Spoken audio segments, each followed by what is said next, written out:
So if you're a Nintendo Switch fan like myself, yesterday was obviously a huge day for you since we had the long rumored Switch revision officially announced from Nintendo. And while it does offer upgrades for handheld players, if you are a primarily docked player such as myself, you're probably feeling a little bit disappointed with the lack of things like 4K or better frames per second or any kind of better game performance in general, as it is confirmed to have the same base Switch hardware. In today's video, I want to talk about what happened with the lack of 4K. Why did Bloomberg get half of the reports and leaks right and the other half wrong? And can we still expect a 4K Switch to come at some point in the future?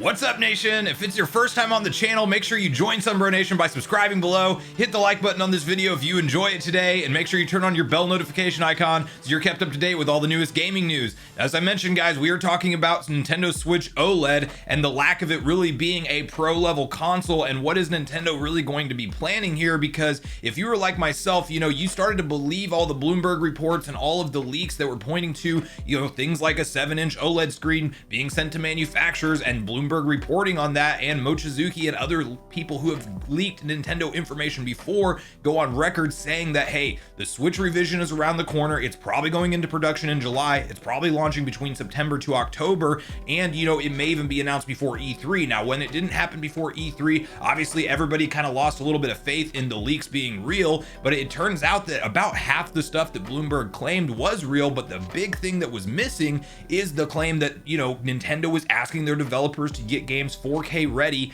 and that this revision, while at a higher price point of $350, would come with 4K docked support, and that is obviously missing. And the first question I really want to cover in today's video is that I've seen some talk online of people saying, well, is it possible that Nintendo could enable 4K on this base model Switch, with the base model hardware? And while technically the Tegra chip is capable of it, the current Nintendo Switch dock is not, as it is HDMI 1.4, and it will need to go to 2.0 to allow the bandwidth for 4K resolution to be supported.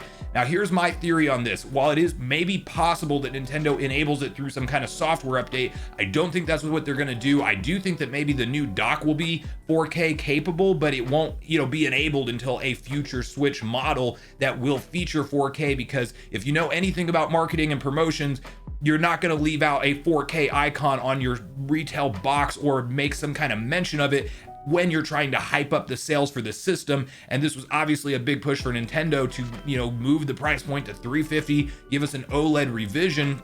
But they're clearly stating that there is no major internal changes, or really any, other than, like, you could say, like, the audio and handheld mode is going to sound better. But as far as the chips that we're dealing with, it is the exact same hardware from the sounds of things. That's even been tweeted out from a Nintendo marketing manager that actually, went back and forth with somebody on Twitter and said, hey, if you're not excited about the OLED screen that's in this thing, this Switch isn't for you. It's just clearly a handheld upgrade. And so what I want to address is, why is Nintendo going out and putting out a revision in 2021 on the Switch with the same old hardware that we got in 2017? And I really think the honest answer is that Nintendo is treating the Switch line, or the Switch family of systems, very similar to the Nintendo DS line and the 3DS and the new 3DS. And I think that we're going to see incremental upgrades, as this is the first time that Nintendo has ever obviously launched a truly hybrid handheld and home console. And I think that what they're doing is sticking to more of how they refresh their handheld line, and that is throwing off a lot of consumers such as myself, which kind of, if you're in more of the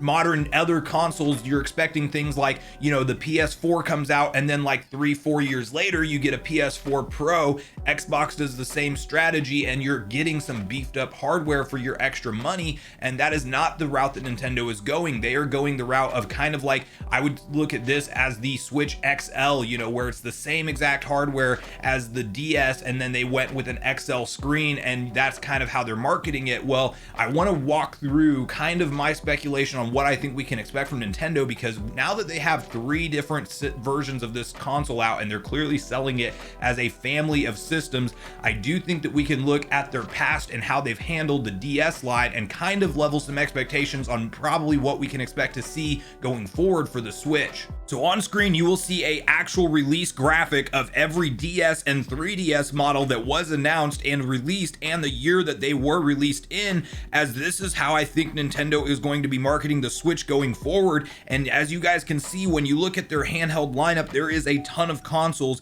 and while the DS and the 3DS are technically two separate generations, I just want to quickly talk through how, you know, they make small tweaks and revisions to these handheld systems as time goes on. So DS comes out in 2004, we then get a revision for the DS Lite, which is significantly better as far as screen quality and screen size in 2006. Then you have the DSi in 2008, DSi XL in 2009, which was a small spec bump that could run games slightly better. Then from there you jump to 2011, we had the 3DS original model. Then in 2012, just a year later, the 3DS XL. Then fast forward to 2011, we have the 3DS original model launch. Then just a year later in 2012, we have the 3DS XL model with the larger screen, same hardware specs. Then you have a 2DS, which was a lower end model, maybe something like you could compare to a Switch Lite, which is only portable but at a lower price point, and that was released in 2013.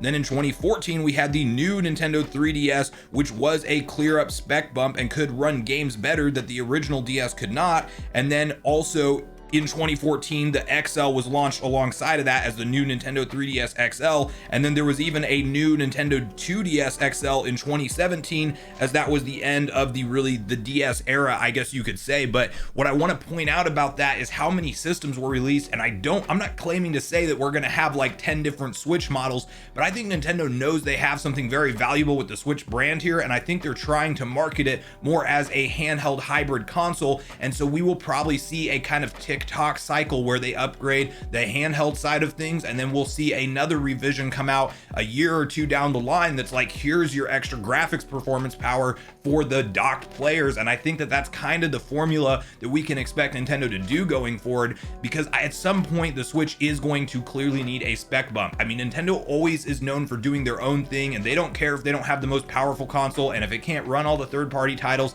that's fine. They have enough of their own first-party software to sell the system. But at some point in time, the times will catch up to them. The Tegra X1 will eventually be phased out, so they're going to be forced to do some kind of performance increase. So it's not that we're never getting 4K, but we definitely will not get it with this one. And you know, I'm excited for this new Switch model to play it more in handheld. I'm personally a docked player, like I said, and I do think that it's like, at first glance, I was really disappointed that this does not have 4K. At the same time, I question if maybe I don't play my Switch in handheld mode because of just how unenjoyable it is with the LCD screen, the lower resolution, and just kind of the, you know, the overall experience as a whole. And it's a little bit smaller. Like, I've always been a primarily TV game player. When I want to really sit down and get into a game, I only play on the go if I'm traveling or something, which is not that frequent for me. So it's, you know, up to this point, I've never been a handheld player. And even like back in the day, I spent most of my Game Boy time and most of like the games that were handheld through the Game Boy game player on the GameCube, because I could hook it up to a TV, and that's how I could get myself immersed in those titles.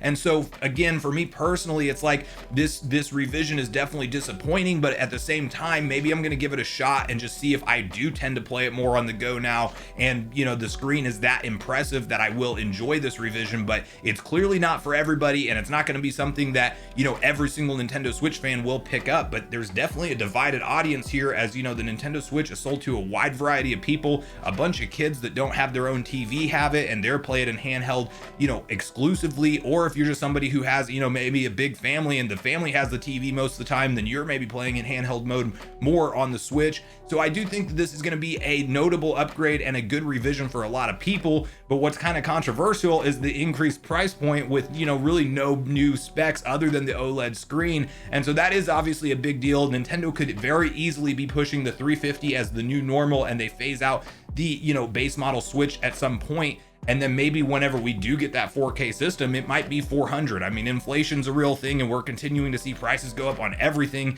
games included. And when Nintendo does do this 4K revision, I wouldn't be surprised if at some point they up their Switch titles to $70, similar to what Sony is doing, because we know Nintendo loves to be the price leader and never budge on their prices. They're very similar to Apple in that way when it comes to their marketing and how they handle their brand and IPs, and they don't like to devalue them by putting them on sale. But that's kind of my 2 cents on the entire thing. I know obviously it's a very divisive topic right now. There's going to be people who are rushing to pick this up day one. I will try to get myself one day one. They are going to get sold out regardless of if you want it or not. I guarantee you guys there will not be enough to fully go around, considering that we're going to be launching in a holiday window. Metroid Dread is the title that's launching alongside it, which is huge kudos to Nintendo's marketing department. I love to see them focusing on a huge classic series like Metroid alongside a hardware revision. But at this point in the video, guys, I want to know all your thoughts. Are you going to pick this up, or is it something that you don't play it in handheld mode enough, so you're going to skip it? And do you think that there is a shot that 4K is still coming, maybe at the end of 2022 or even into 2023? Or do you think it's something that Nintendo will truly, last out the rest of this Switch console life cycle and not give us 4K until the true next gen, whatever it's called, Switch 2, or just a new brand name all entirely together? I would love to get a back and forth conversation started with you all, so make sure you leave a comment down below, and I look forward to replying to you. And then also vote in today's community poll, where I will be asking you about your thoughts and opinions on the Switch OLED model. Thanks so much for watching the video today, everyone. I do truly appreciate you all sticking around until the end. I do at this point in the video want to invite you all one more time to join Sunbro Nation if you haven't done so already. Do so by subscribing below, hit the like button on your way out if you enjoyed it today, and make sure you turn on your bell notification icon so you're kept up to date with all the newest gaming news. That's gonna do it for me, guys. I hope you all have a great day. Sunbro Nation, out.